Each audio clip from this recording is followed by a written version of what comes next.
तर या नवी मुंबई आंतरराष्ट्रीय विमानतळाची वैशिष्ट्ये नेमकी काय त्यावर एक नजर टाकूया। तर मुंबई महानगर प्रदेशाला सेवा देणारं दुसरं विमानतळ आहे।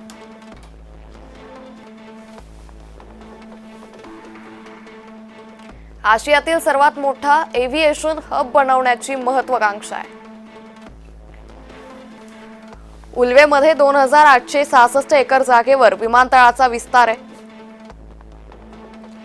विमानतळाच्या रनवेची लांबी 3700 मीटर इतकी आहे। समसमान लांबीच्या 2 कोड एफ समांतर धावपट्ट्या आहेत। सुरुवातीची प्रवासी हाताळण्याची क्षमता 2 कोटी इतकी आहे। वर्षाला 9 कोटी प्रवासी प्रवास करू शकतील इतकी क्षमता आहे। माल वाहतूक हाताळण्याची क्षमता 3.2 दशलक्ष मेट्रिक टन इतकी आहे। आधुनिक प्रवासी टर्मिनल, हवाई वाहतूक नियंत्रण प्रणाली उपलब्ध आहे।